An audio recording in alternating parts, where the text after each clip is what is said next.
Well, joining me now from Washington is Molly Hooper, reporter for The Hill. Okay, Molly, so he's going after Germany, but yesterday he praised Merkel for making a commitment to defense spending.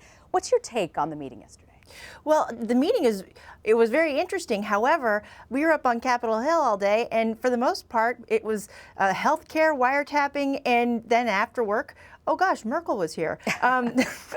It just seems that there's so much going on in these days that it's almost hard to keep up. But the Merkel visit was very interesting, especially because one of the topics of interest, of course, was this wiretapping issue. You know, President Trump is standing by his contention that President Obama's administration somehow wiretapped Trump Towers, and he even actually made a joke about it during the press conference because, you know, several years ago it was discovered that, you know, the NSA had been listening into Angela Merkel's phones. Sort of, he said something we have in common, but I don't think she thought it was that funny. No, I think there was a GIF circulating about her reaction to that. Yes. She certainly was not amused by that. But do you think ultimately, you know, Trump has sort of been on the side of Brexit. He came out saying, I knew this would happen. Merkel is not, and she's trying to struggle with dealing with the European Union not disintegrating. So do you think on trade and these sorts of issues that they can find common ground? Well, the thing that's very interesting is Donald Trump obviously is a huge personality, and he fancies himself a negotiator, obviously. And the reason I'm bringing this up is because during the campaign, he launched a lot of attacks at pretty much all the big players in the world, in Congress, whatnot.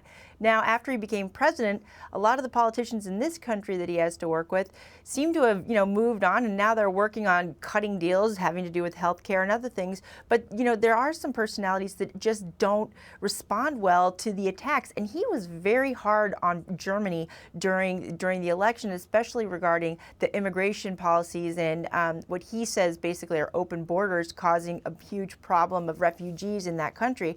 So it's sort of one of those things where will her personality, does she have a personality such that that can deal with President Trump and sort of look past all of the bluster on the campaign trail and the statements, and behind the scenes actually cut a deal with him? You know, she's dealt with a lot of tough leaders like Italy's Berlusconi and Putin in Russia, so I haven't ruled her out yet. I do want to turn, though, to health care. We know the president also spoke about the House GOP health care bill. More conservatives, he said, are on board. He met with the Republican Study Committee to discuss the changes. But there is that conservative Freedom Caucus that still appears to oppose the bill. They want changes. Do you think ultimately the president has the votes to get this through?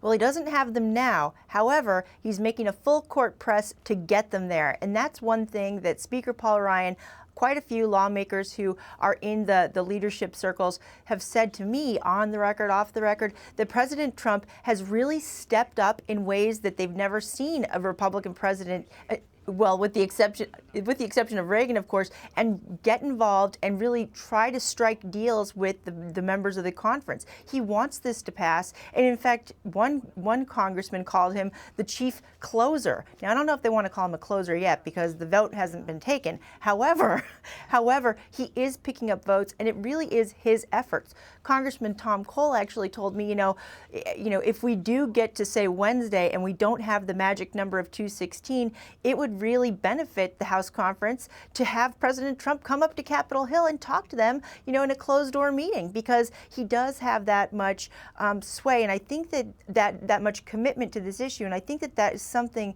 that, you know, wary conservatives, including those obviously in the Freedom Caucus, would really appreciate, because one thing they're worried about is voting on this and then having a primary come, you know, 2018 by, you know, a more conservative Republican who said that they shouldn't vote for it. You talk about the timing of this, Molly. What happens if they don't get the votes they need when this comes up on Thursday to vote in the House? What happens to the GOP agenda? It slips away a little bit. I mean, we're not going to see as robust a tax reform. It takes away a lot of the credibility and sort of the momentum that Donald Trump has up on Capitol Hill right now, trying to move this forward. if you make these statements where you're going to have these votes and then you don't have them, it really affects the party's ability to cut deals with the Democrats and whatnot. Because a lot of the relationships up on Capitol Hill have to do with credibility and whether you can provide the support needed to pass legislation. And so if they can't, then that makes more conservative Democrats concerned. Oh, you know what? I don't know if I'm going to trust them that they'll have our back on this certain legislation. It really throws a wrench into things. Before you go, Molly, I want to ask you about FBI Director James Comey, who's expected to face questions in a House hearing on Monday about President Trump's wiretapping claims. We've had the House and Senate Intelligence Committee say this week that they have no proof of that. What are people buzzing about on Capitol Hill that they want to hear from him? They want to hear him say it. They want to hear James Comey say, we have no proof of that. And Democrats will be pressing him in this open hearing, which is going to be basically, it's going to be kind of, I foresee it as a spectacle. That said, keep in mind, well, he's over on the House side pretty much probably not answering a lot of questions because he can't answer classified answers. He can't give classified answers. We have the Neil Gorsuch Supreme Court hearing going on over in the Senate side. And so it's going to be a blockbuster week at the top of this, on the first day of spring, incidentally, up on Capitol Hill. Yeah, you and your colleagues on Capitol Hill will have a lot of reporting next week. Look forward to it. Molly Hooper, thank you for joining us. Thank you.